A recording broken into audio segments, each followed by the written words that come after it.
ਸਤਿ ਸ਼੍ਰੀ ਅਕਾਲ ਜੀ ਸਾਰਿਆਂ ਨੂੰ। ਸੁਣ ਰਹੇ ਹੋ ਤੁਸੀਂ ਕੁਲਵੀਰ ਸਿੰਘ ਦੇ ਨਾਲ ਇਟਾਲੀਅਨ ਖਬਰਾਂ ਪੰਜਾਬੀ ਦੇ ਵਿੱਚ। ਅੱਜ ਇਟਲੀ ਦੇ ਵਿੱਚ 85,288 ਨਵਾਂ ਕੇਸ, 180 ਮਰੀਜ਼ਾਂ ਦੀ ਹੋਈ ਮੌਤ ਅਤੇ ਤਕਰੀਬਨ 53,000 ਤੋਂ ਉੱਤੇ ਜਿਹੜੇ ਮਰੀਜ਼ ਆ ਠੀਕ ਹੋਏ ਨੇ। ਅਤੇ ਇਹਦੇ ਨਾਲ ਜੇਕਰ ਟੈਸਟ ਦੀ ਪੋਜ਼ੀਟਿਵਿਟੀ ਦੀ ਗੱਲ ਕਰੀਏ ਤਾਂ 14.5% ਸੀ। ਦੇਖਣ ਨੂੰ ਇਹ ਜਿਹੜੇ ਲੱਗ ਰਹੇ ਨੇ ਕਿ ਕਾਫੀ ਕੇਸ ਘੱਟਦੇ ਇੱਕ ਦਿਨ ਵੱਧਦੇ ਆ। ਜੇਕਰ ਅਸੀਂ ਅਗਲੇ ਅਪਡੇਟ ਦੀ ਗੱਲ ਕਰੀਏ ਤਾਂ ਅਗਲਾ ਅਪਡੇਟ ਆ ਇਟਲੀ ਦੀ ਆਰਮੀ ਹੈ ਜਿਹੜੀ ਉਹ ਵੀ ਹੁਣ ਤਿਆਰੀ ਸ਼ੁਰੂ ਕਰ ਦਿੱਤੀ ਹੈ ਜੀ। ਆਰਮੀ ਇਟਲੀ ਦੀ ਆਰਮੀ ਹੁਣ ਆਪਣੇ ਯੁੱਧ ਪ੍ਰੀਖਣ ਕਰ ਰਹੀ ਹੈ ਜੀ। ਦੱਸਿਆ ਜਾ ਰਿਹਾ ਕਿ ਇਟਲੀ ਦੇ ਵਿੱਚ ਕਾਨੂੰਨ ਦੇ ਹਿਸਾਬ ਦੇ ਨਾਲ ਉਹਨਾਂ ਨੇ ਇਟਲੀ ਦੇ ਮੰਤਰੀ ਜਿਹੜੇ ਡਿਫੈਂਸ ਮੰਤਰੀ ਨੇ ਅਤੇ ਉਹਨਾਂ ਦੇ ਜਿਹੜੇ ਤਿਆਰ ਕਰਦੇ ਨੇ ਫੌਜੀ ਨੂੰ, ਉਹਨਾਂ ਨੇ ਕਿਹਾ ਕਿ ਤੁਸੀਂ ਆਪਣੀ ਤਿਆਰੀ ਸ਼ੁਰੂ ਕਰ ਦਿਓ ਕਿਉਂਕਿ ਸਾਨੂੰ ਆਪਣੇ ਆਪ ਨੂੰ ਤਿਆਰ ਰੱਖਣਾ ਚਾਹੀਦਾ। ਜੋ ਯੂਕਰੇਨ ਦੇ ਵਿੱਚ ਹੋ ਰਿਹਾ ਉਸ ਹਿਸਾਬ ਦੇ ਨਾਲ ਆਪਾਂ ਨੂੰ ਹਰ ਇੱਕ ਚੀਜ਼ ਆ ਜਿਹੜੀ ਇਹਦੇ ਵਿੱਚ ਪਤਾ ਹੋਣਾ ਚਾਹੀਦਾ, ਕਿੱਦਾਂ ਕਰਨਾ ਕਿੱਦਾਂ ਨਹੀਂ ਕਰਨਾ। ਇਸ ਕਰਕੇ ਉਹਨਾਂ ਨੇ ਆਪਣੇ ਜਿਹੜੇ ਯੁੱਧ ਪ੍ਰੀਖਣ ਸ਼ੁਰੂ ਕਰ ਦਿੱਤੇ ਆ। ਇੰਨਾ ਹੀ ਨਹੀਂ, ਇਹਦੇ ਨਾਲ ਇੱਕ ਗੱਲ ਇਹ ਵੀ ਸਾਹਮਣੇ ਆਈ ਹੈ ਕਿ ਆਉਣ ਵਾਲਾ ਕੋਲਡ ਰਿਸਪੌਂਸ 2022 ਨਾਰਵੇ ਦੇ ਵਿੱਚ 30,000 ਨਾਟੋ ਮਿਲਟਰੀ ਦੇ ਜਿਹੜੇ ਸੋਲਜਰ ਜਾਣੇ ਆ, ਜਿਨ੍ਹਾਂ ਦੇ ਵਿੱਚ ਇਟਲੀ ਦੇ ਫੌਜੀ ਵੀ ਜਾ ਕੇ ਭਾਗ ਲੈਣਗੇ। ਕਾਰਨ ਕੀ ਆ? ਆਪਣੇ ਆਪ ਨੂੰ ਜੰਗ ਦੇ ਲਈ ਇਹ ਸਾਰੇ ਤਿਆਰ ਕਰ ਰਹੇ ਆ। ਅਤੇ ਇਹਦੇ ਨਾਲ ਦੱਸਿਆ ਜਾ ਰਿਹਾ ਕਿ ਡਰਨ ਦੀ ਲੋੜ ਸਾਨੂੰ ਸਾਰਿਆਂ ਨੂੰ ਕਾਫੀ ਆ ਜੀ। ਇਸ ਤੋਂ ਬਾਅਦ ਵੱਧਦੇ ਹਾਂ ਜੀ ਆਪਣੇ ਅਗਲੇ ਅਪਡੇਟ ਵੱਲ। ਅਗਲਾ ਅਪਡੇਟ ਜੋ ਆਪਣਾ ਆ ਰਿਹਾ ਉਹ ਹੈ ਜੀ ਅਰਥਕੁਏਕ, ਭੂਚਾਲ ਆਇਆ। ਭੂਚਾਲ ਕਿੱਥੇ ਆ ਜੀ? ਭੂਚਾਲ ਆਇਆ ਰੇਜੋ ਕਲਾਬਰੀਆ ਦੇ ਵਿੱਚ 15 ਮਾਰਚ ਨੂੰ। ਤਕਰੀਬਨ ਜਿਹੜਾ ਭੂਚਾਲ ਦਾ ਟਾਈਮ ਦੁਪਹਿਰ ਦਾ ਟਾਈਮ ਸੀ। 3.3 ਮੈਗਨੀਟਿਊਡ ਦੀ ਇਹਦੀ ਜਿਹੜੀ ਗਹਿਰਾਈ ਆ ਦੱਸਿਆ ਜਾ ਰਿਹਾ ਕਿ 12 ਕਿਲੋਮੀਟਰ ਤੱਕ ਨਾਪੀ ਗਈ ਸੀ। ਫਿਲਹਾਲ ਕੋਈ ਜਾਨ ਮਾਲ ਦਾ ਨੁਕਸਾਨ ਦੀ ਖਬਰ ਸਾਹਮਣੇ ਨਹੀਂ ਆਈ। ਵੱਧਦੇ ਹਾਂ ਜੀ ਆਪਣੇ ਅਗਲੇ ਅਪਡੇਟ ਵੱਲ। ਅਗਲਾ ਅਪਡੇਟ ਆ ਰਿਹਾ ਜੀ ਹਾਈ ਪੈਟਰੋਲ ਪ੍ਰਾਈਸ। ਸਾਨੂੰ ਸਭ ਨੂੰ ਪਤਾ ਕਿ ਇਟਲੀ ਦੇ ਵਿੱਚ ਇਸ ਟਾਈਮ ਸਭ ਤੋਂ ਵੱਧ ਜਿਹੜੀ ਗੱਲਬਾਤ ਹੋ ਰਹੀ ਹੈ ਉਹ ਕਿ ਇਟਲੀ ਦੇ ਵਿੱਚ ਦੁਨੀਆ ਦੇ ਵਿੱਚ ਜਿਹੜੇ ਪੈਟਰੋਲ ਦੀ, ਡੀਜ਼ਲ ਦੀ, ਸਾਰਿਆਂ ਦੀ ਜਿਹੜੀ ਹੈ ਇਹ ਰੇਟ ਵੱਧਦੇ ਜਾ ਰਹੇ ਨੇ। ਪਰ ਇਹਦੇ ਨਾਲ ਨਵੇਂ ਜਿਹੜੇ ਲੋਕ ਧੋਖੇ ਦੇ ਰਹੇ ਨੇ ਉਹਨਾਂ ਨੂੰ ਵੀ ਸਕੀਮਾਂ ਆ ਗਈਆਂ ਨੇ। ਸਕੀਮਾਂ ਕਿੱਦਾਂ ਦੀਆਂ ਜੀ? ਇੱਕ ਵਟਸਐਪ 'ਤੇ ਨਵਾਂ ਸਕੈਮ ਚੱਲ ਰਿਹਾ ਜੀ, ਵਟਸਐਪ 'ਤੇ ਨਵਾਂ ਫਰੋਡ ਹੋ ਰਿਹਾ। ਇਸ ਤੋਂ ਸਾਵਧਾਨ ਰਹੋ ਜੀ। ਦੱਸਿਆ ਜਾ ਰਿਹਾ ਕਿ ਕਹਿ ਰਹੇ ਨੇ ਕਿ 10,000 ਬੰਦੇ ਨੂੰ ਅਸੀਂ 10,000 ਐਰੋ ਦੇ ਵਾਊਚਰ ਦੇ ਰਹੇ ਹਾਂ। ਤਕਰੀਬਨ ਆਪਣੇ ਜਿਹੜੇ ਲੱਕੀ ਵਿਨਰ ਹੋਣਗੇ ਅਸੀਂ ਉਹਨਾਂ ਨੂੰ ਇਹ ਵਾਊਚਰ ਦੇਣਾ। ਹੁੰਦਾ ਕੀ ਹੈ ਜੀ? ਇਹਦੇ ਵਿੱਚ 100 ਐਰੋ ਕਹਿੰਦੇ ਤੁਹਾਨੂੰ ਵਾਊਚਰ ਮਿਲੂਗਾ ਪੈਟਰੋਲ ਦਾ। ਐਨੀ ਵਾਲਿਆਂ ਦੀ ਇਹ ਜਿਹੜੀ ਮਾਰਕੀਟ ਕਰ ਰਿਹਾ ਕਿ ਐਨੀ ਵਾਲਿਆਂ ਨੇ ਇਹ ਦੇਣਾ। ਹੁਣ ਇਹ ਜਿਹੜਾ ਐਨੀ ਵਾਲਿਆਂ ਦਾ ਹਿਸਾਬ ਕਿਤਾਬ ਹੈ ਕੁਛ ਇਸ ਤਰ੍ਹਾਂ ਹੈ ਜੀ। ਇਹ ਕਹਿ ਰਹੇ ਨੇ ਕਿ ਤੁਸੀਂ ਇੱਕ ਤੁਹਾਨੂੰ ਲਿੰਕ ਭੇਜਦੇ ਆ ਵੀ ਤੁਸੀਂ ਇੱਕ ਲਿੰਕ 'ਤੇ ਕਲਿੱਕ ਕਰੋ। ਜਿਸ ਟਾਈਮ ਤੁਸੀਂ ਲਿੰਕ 'ਤੇ ਕਲਿੱਕ ਕਰ ਰਹੇ ਤਾਂ ਉਸ ਤੋਂ ਬਾਅਦ ਉਹੀ ਪੁਰਾਣਾ ਇਹਨਾਂ ਦਾ ਜੁਗਾੜ ਸ਼ੁਰੂ ਹੋ ਜਾਂਦਾ। ਕੀ ਹੁੰਦਾ ਜੀ? ਲਿੰਕ 'ਤੇ ਕਲਿੱਕ ਕਰਨਾ, ਉਸ ਤੋਂ ਬਾਅਦ ਆਪਣਾ ਨਾਮ ਭਰਨਾ, ਐਂਡ 'ਤੇ ਇਹਨਾਂ ਨੇ ਤੁਹਾਡੇ ਕੋਲ ਬੈਂਕ ਅਕਾਊਂਟ ਜਾਂ ਫਿਰ ਕ੍ਰੈਡਿਟ ਕਾਰਡ ਭਰਵਾਉਣਾ ਵੀ ਜਿਸ ਅਕਾਊਂਟ 'ਤੇ ਤੁਸੀਂ ਇਹ ਪੈਸੇ ਲੈਣਾ ਚਾਹੁੰਦੇ ਹੋ। ਜਿੱਦਾਂ ਹੀ ਤੁਸੀਂ ਆਪਣਾ ਕ੍ਰੈਡਿਟ ਅਕਾਊਂਟ ਜਾਂ ਫਿਰ ਜਿਹੜਾ ਆਪਣਾ ਬੈਂਕ ਕਾਰਡ ਆ ਜਾਂ ਕ੍ਰੈਡਿਟ ਅਕਾਊਂਟ ਸਾਰਾ ਉਹਦੇ ਵਿੱਚ ਡਿਟੇਲ ਭਰਨੀ ਆ, ਉੱਦਾਂ ਹੀ ਸਾਰਾ ਕੁਛ ਉਹਨਾਂ ਨੇ ਸ਼ੁਰੂ ਕਰ ਦੇਣਾ ਜੀ। ਤੁਹਾਡੇ ਵਿੱਚ ਪੈਸੇ 100 ਐਰੋ ਆਉਣੇ ਨਹੀਂ, ਤੁਹਾਡੇ ਜਿੰਨੇ ਵੀ ਹੈਗੇ ਆ ਉਹਨਾਂ ਨੇ ਸਾਰੇ ਚੱਕ ਲੈਣੇ। ਇਸ ਕਰਕੇ ਹਮੇਸ਼ਾ ਹੀ ਇਹਨਾਂ ਚੀਜ਼ਾਂ ਤੋਂ ਸਾਵਧਾਨ ਰਹੋ। ਜਦੋਂ ਵੀ ਤੁਹਾਨੂੰ ਵਟਸਐਪ 'ਤੇ ਕਿਸੇ ਵੀ ਪਾਸੇ ਇੱਦਾਂ ਦੇ ਆਉਂਦੇ ਉਹਨਾਂ ਤੋਂ ਸਾਵਧਾਨ ਰਹੋ ਕਿਉਂਕਿ ਜ਼ਿਆਦਾਤਰ ਇਹ ਜਿਹੜੇ ਆ ਧੋਖੇਬਾਜ਼ ਹੀ ਇਸ ਤਰ੍ਹਾਂ ਦੇ ਕੰਮ ਕਰਦੇ ਆ ਜੀ। ਅਗਲੇ ਅਪਡੇਟ ਵੱਲ ਚੱਲਦੇ ਹਾਂ ਜੀ। ਅਗਲਾ ਜੋ ਆਪਣਾ ਅਪਡੇਟ ਆ ਰਿਹਾ ਜੀ, ਇਹ ਆ ਰਿਹਾ ਜੀ ਇਟਲੀ ਦੇ ਵੱਖ-ਵੱਖ ਸ਼ਹਿਰਾਂ ਦੇ ਵਿੱਚ ਸੁਪਰ ਮਰਕਾਤੀ ਹੈ, ਜਿਨ੍ਹਾਂ ਨੂੰ ਅਸੀਂ ਮਾਰਕੀਟਾਂ ਦੇ ਵਿੱਚ ਸਕਾਫਾਲੀਆਂ ਜਿਹੜੀਆਂ ਖਾਲੀ ਹੋ ਰਹੀਆਂ ਨੇ। ਸਕਾਫਾਲੀਆਂ ਖਾਲੀ ਹੋ ਰਹੀਆਂ ਜੀ, ਸਮਾਨ ਨਹੀਂ ਲੱਭ ਰਿਹਾ, ਕਿੱਥੇ ਜਾ ਰਿਹਾ? ਰੋਮਾ ਦੇ ਵਿੱਚ ਹੋ ਗਿਆ ਜਾਂ ਫਿਰ ਅਰੇਜ਼ੋ ਦੇ ਵਿੱਚ ਹੋ ਗਿਆ। ਅਤੇ ਸਮਾਨ ਦੇ ਲਈ ਉਹ ਟਾਈਮ ਲਾ ਰਹੇ ਨੇ ਕਿ ਇੱਕ ਫੈਮਿਲੀ ਦੇ ਮੈਂਬਰ ਜਾਂ ਇੱਕ ਵਾਰ ਜਿਹੜਾ ਬੰਦਾ ਐਂਟਰ ਹੋਇਆ ਕਿੰਨਾ ਸਮਾਨ ਚੱਕ ਸਕਦਾ। ਅਤੇ ਸਮਾਨ ਚੱਕਣ ਦੇ ਨਾਲ ਕੰਟਰੋਲ ਵੀ ਕੀਤਾ ਜਾ ਰਿਹਾ ਅਤੇ ਰੇਟ ਵੀ ਵੱਧਦੇ ਜਾ ਰਿਹਾ। ਸਭ ਤੋਂ ਵੱਧ ਇਸ ਟਾਈਮ ਪ੍ਰੋਬਲਮ ਚੱਲ ਰਹੀ ਹੈ ਜੀ ਕਾਰਤੇ ਦੀ। ਕਾਗਜ਼ ਦੀ ਕਾਫੀ ਪ੍ਰੋਬਲਮ ਚੱਲ ਰਹੀ ਹੈ, ਦਿੱਕਤ ਚੱਲ ਰਹੀ ਹੈ। ਦੱਸਿਆ ਜਾ ਰਿਹਾ ਕਿ ਆਉਣ ਵਾਲੇ ਦਿਨਾਂ ਦੇ ਵਿੱਚ ਕਾਗਜ਼ ਦੇ ਨਾਲ ਬਣਨ ਵਾਲੀਆਂ ਜਿੰਨੀਆਂ ਵੀ ਵਸਤੂਆਂ ਨੇ, ਚੀਜ਼ਾਂ ਨੇ, ਉਹਨਾਂ ਦੀ ਤੰਗੀ ਹੋ ਸਕਦੀ ਹੈ। ਇਸ ਕਰਕੇ ਘਰਾਂ ਦੇ ਵਿੱਚ ਆਪਣੇ ਜਿਹੜੇ ਕਾਰਤੇ ਯਾਨੀ ਕਿ ਇਹਦੇ ਰੋਲ ਨੇ, ਟੋਇਲਟ ਪੇਪਰ ਜਿਹਨਾਂ ਨੂੰ ਕਹਿੰਦੇ, ਜੇਕਰ ਤੁਸੀਂ ਚਾਹੋ ਤਾਂ ਜਮ੍ਹਾਂ ਕਰ ਲਓ ਕਿਉਂਕਿ ਸ਼ਾਇਦ ਤੁਹਾਨੂੰ ਲੋੜ ਪੈ ਸਕਦੀ ਹੈ।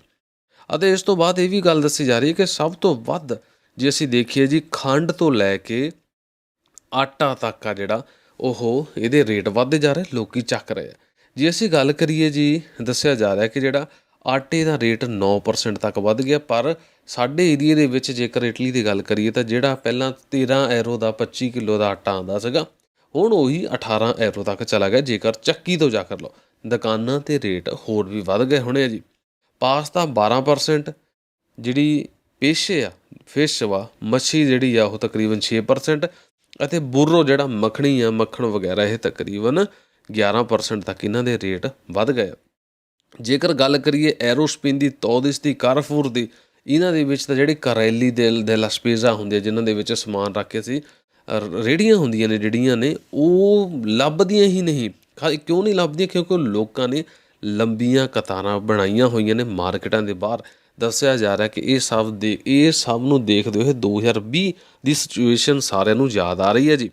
ਉਹਦੇ ਵਿੱਚ 2020 ਦੇ ਵਿੱਚ ਵੀ ਜਿਸ ਟਾਈਮ ਲੋਕਾਂ ਨੇ ਖਾਣਾ ਜਿਹੜਾ ਇਕੱਠਾ ਕਰਨਾ ਸ਼ੁਰੂ ਕੀਤਾ ਸੀ ਉਸ ਟਾਈਮ ਵੀ ਜਿਹੜੀ ਸਿਚੁਏਸ਼ਨ ਕੁਛ ਇਸ ਤਰ੍ਹਾਂ ਦੀ ਹੋ ਗਈ ਸੀ। ਅਤੇ ਇਸ ਕਰਕੇ ਸਰਕਾਰ ਤੁਹਾਨੂੰ ਸਾਰਿਆਂ ਨੂੰ ਕਹਿੰਦੀ ਹੈ ਜੀ ਕਿ ਥੋੜ੍ਹਾ ਜਿਹਾ ਖਿਆਲ ਦੇ ਨਾਲ ਜਿਹੜਾ ਸਮਾਨ ਆ ਚੱਕਿਆ ਕਰੋ ਜੀ, ਕਿਉਂਕਿ ਇਸ ਟਾਈਮ ਅਸੀਂ ਤਾਂ ਇਹੀ ਕਹਾਂਗੇ ਜਮ੍ਹਾਂ ਕਰ ਲਓ ਜੀ। ਪਤਾ ਨਹੀਂ ਹੁੰਦਾ ਕਿ ਕੀ ਹਿਸਾਬ ਕਿਤਾਬ ਆ ਅਤੇ ਕੀ ਨਹੀਂ ਹੈਗਾ, ਕਿਉਂਕਿ ਇਸ ਹਿਸਾਬ ਦੇ ਨਾਲ ਜਿਹੜੀ ਗੱਲਬਾਤ ਚੱਲਦੀ ਹੈ ਜੀ ਉਸ ਹਿਸਾਬ ਦੇ ਨਾਲ ਲੋਕ ਸਾਰੇ ਇਕੱਠੇ ਕਰ ਰਹੇ ਨੇ। ਅਸੀਂ ਤੁਹਾਨੂੰ ਡਰਾ ਨਹੀਂ ਰਹੇ, ਅਸੀਂ ਤੁਹਾਨੂੰ ਧਮਕਾ ਨਹੀਂ ਰਹੇ, ਅਸੀਂ ਤੁਹਾਨੂੰ ਦੱਸਦੇ ਹਾਂ ਕਿ ਕਿਸ ਹਿਸਾਬ ਦੇ ਨਾਲ ਇਟਾਲੀਅਨ ਆਪਣਾ ਜਿਹੜਾ ਕੰਮ ਕਰ ਰਹੇ ਨੇ।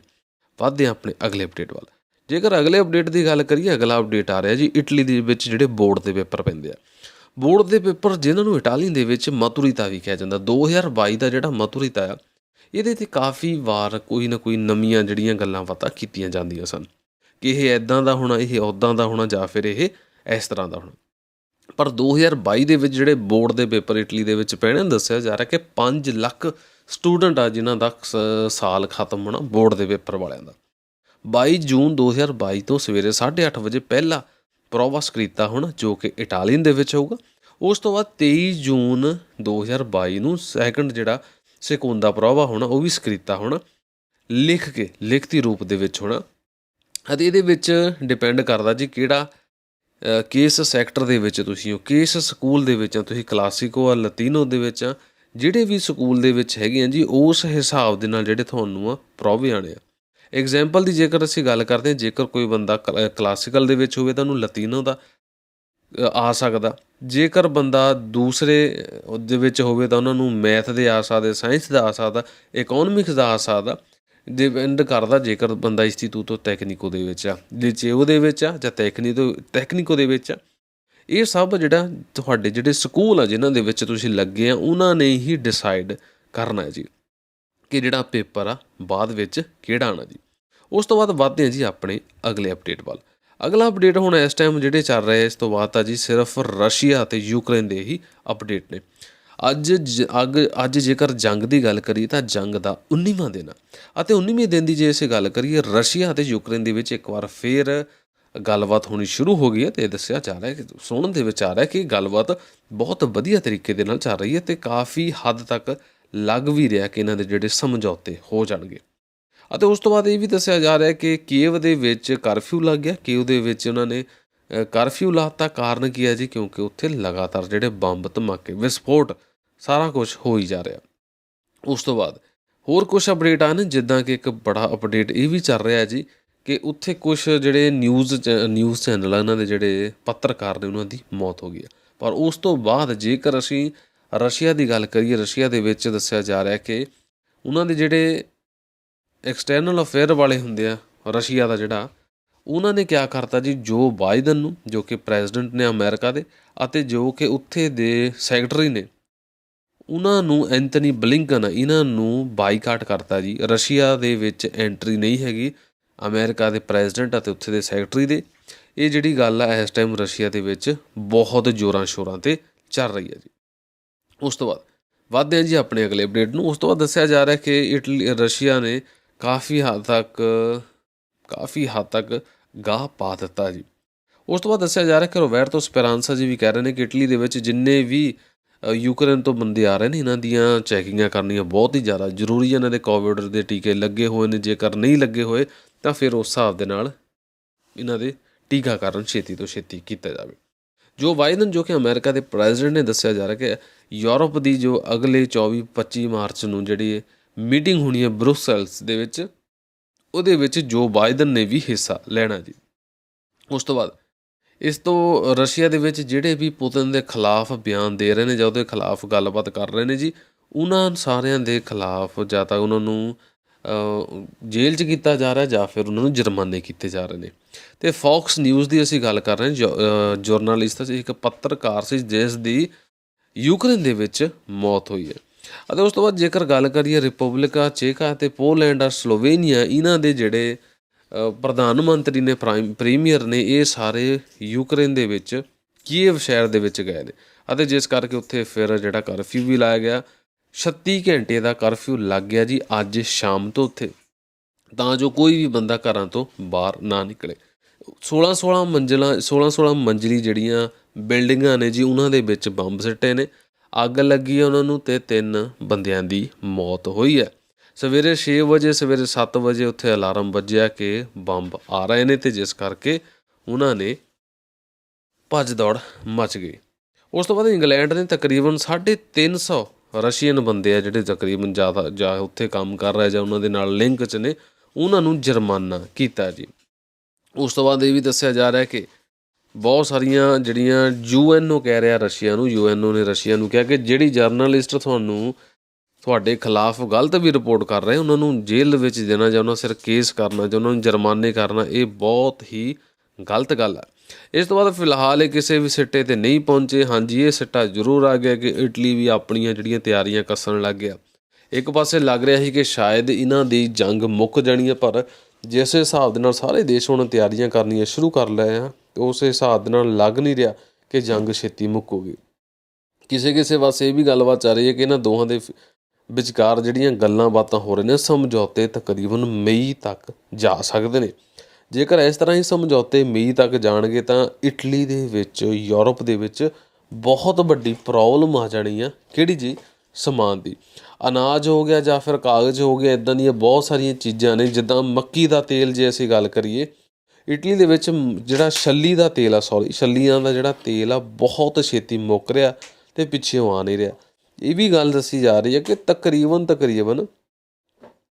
80 ਤੋਂ 85% ਜਿਹੜੀ ਛੱਲੀ ਦਾ ਤੇਲ ਇਟਲੀ ਦੇ ਵਿੱਚ ਆਉਂਦਾ, ਉਹ ਛੱਲੀਆਂ ਜਿਹੜੀਆਂ ਯੂਕਰੇਨ ਤੋਂ ਆ ਰਹੀਆਂ, ਅਤੇ ਯੂਕਰੇਨ ਦੇ ਵਿੱਚ ਜੰਗ ਲੱਗੀ ਹੈ। ਗੈਸ ਫਿਲਹਾਲ ਜਿਹੜੀ ਆ ਦੱਸਿਆ ਜਾ ਰਿਹਾ ਕਿ ਜਿੰਨੀ ਪਹਿਲਾਂ ਆ ਰਹੀ ਸੀ ਉਨੀ ਹੀ ਭੇਜੀ ਜਾਣੀ ਆ।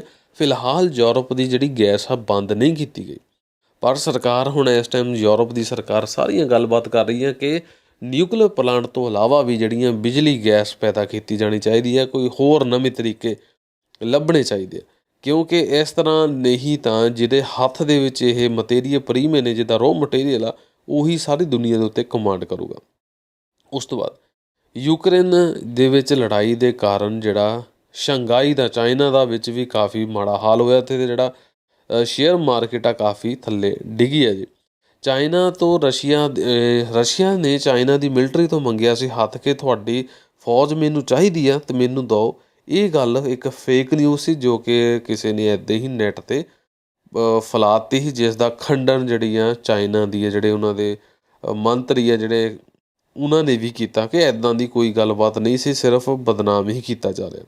ਅਤੇ ਇਹਦੇ ਨਾਲ ਸਵੇਰ ਤੋਂ ਲੈ ਕੇ ਹੁਣ ਤੱਕ ਦੀਆਂ ਜਿੰਨੀਆਂ ਵੀ ਖਬਰਾਂ ਸੀ ਸਾਰੀਆਂ ਤੁਹਾਡੇ ਨਾਲ ਅਸੀਂ ਸਾਂਝੀਆਂ ਕਰ ਦਿੱਤੀਆਂ ਨੇ। ਇੰਡੀਆ ਜਾਣਾ ਹੋਵੇ ਤਾਂ ਤੁਹਾਨੂੰ RT-PCR ਟੈਸਟ ਦੀ ਫਿਲਹਾਲ ਲੋੜ ਹੈਗੀ ਆ। ਫਿਰ ਵੀ ਜਿਸ ਬੰਦੇ ਤੋਂ ਤੁਸੀਂ ਆਪਣੀ ਟਿਕਟ ਖਰੀਦਣੀ ਹੈ, ਜਿਸ ਏਜੰਸੀ ਤੋਂ, ਉਹਦੇ ਕੋਲੋਂ ਜ਼ਰੂਰ ਕਲੀਅਰ ਕਰੋ, ਕਿਉਂਕਿ ਜੇਕਰ ਉਹ ਤੁਹਾਨੂੰ ਕਹਿੰਦਾ ਨਹੀਂ ਲੋੜ, ਤੁਸੀਂ ਜਾਂਦੇ ਆ ਤਾਂ ਤੁਸੀਂ ਉਹਨੂੰ ਫਿਰ ਤੁਸੀਂ ਉਹਨੂੰ ਆ ਕੇ ਪੁੱਛ ਸਕਦੇ ਹੋ ਕਿ ਭਾਅ ਜੀ ਤੁਸੀਂ ਸਾਨੂੰ ਗਲਤ ਇਨਫੋਰਮੇਸ਼ਨ ਦਿੱਤੀ। ਅਤੇ ਉਸ ਤੋਂ ਬਾਅਦ ਇੰਡੀਆ ਤੋਂ ਇਟਲੀ ਜਾਣ ਦੇ ਲਈ ਜਿਨ੍ਹਾਂ ਦੇ ਵੈਕਸੀਨੇਸ਼ਨ ਹੋ ਚੁੱਕਾ ਜੀ, ਕੋਵਿਡਸ਼ੀਲਡ ਵੈਕਸੀਨ ਲੱਗੀ ਆ ਜਾਂ ਫਿਰ ਫਾਈਜ਼ਰ ਜਾਂ ਹੋਰ ਗ੍ਰੀਨ ਪਾਸ ਹੈ, ਤਾਂ ਉਹ ਬੰਦਿਆਂ ਨੂੰ RT-PCR ਦੀ ਟੈਸਟ ਦੀ ਲੋੜ ਨਹੀਂ ਹੈਗੀ। ਫਿਰ ਵੀ ਜਿਸ ਟਾਈਮ ਤੁਸੀਂ ਆਪਣੇ ਟਿਕਟ ਏਜੰਸੀ ਵਾਲੇ ਤੋਂ ਟਿਕਟ ਲੈਣੀ, ਉਹਦੇ ਕੋਲੋਂ ਇੱਕ ਵਾਰ ਕਨਫਰਮ ਕਰਾਓ, ਤਾਂ ਜੋ ਫਿਰ ਉਹ ਤੁਹਾਨੂੰ ਇਹਨਾਂ ਚੀਜ਼ਾਂ ਬਾਰੇ ਦੱਸ ਸਕੇ। ਅਤੇ ਫਿਰ ਤੁਸੀਂ ਕੀ ਕਰ ਸਕਦੇ ਹੋ, ਤਾਂ ਤੁਸੀਂ ਫਿਰ ਉਹਨਾਂ ਦੇ ਨਾਲ ਆ ਕੇ ਗੱਲਬਾਤ ਕਰ ਸਕਦੇ ਕਿ ਭਾਈ ਜਾਨ ਤੁਸੀਂ ਸਾਨੂੰ ਆ ਜਿਹੜੀ ਗਲਤ ਇਨਫੋਰਮੇਸ਼ਨ ਦਿੱਤੀ ਸੀ। ਹੁਣ ਮਿਲਦੇ ਹਾਂ ਜੀ ਆਪਣੇ ਅਗਲੇ ਅਪਡੇਟ ਦੇ ਵਿੱਚ। ਉਹਨਾਂ ਟਾਈਮ ਆਪਣੇ ਘਰ ਪਰਿਵਾਰ ਦਾ ਰੱਖਿਓ ਖਿਆਲ ਜੀ। ਸੁਣ ਰਹੇ ਹੀ ਇਟਾਲੀਅਨ ਖਬਰਾਂ ਤੁਸੀਂ ਕੁਲਵੀਰ ਸਿੰਘ ਨਾਲ ਜੀ। ਵਾਹਿਗੁਰੂ ਜੀ ਕਾ ਖਾਲਸਾ, ਵਾਹਿਗੁਰੂ ਜੀ ਕੀ ਫਤਿਹ।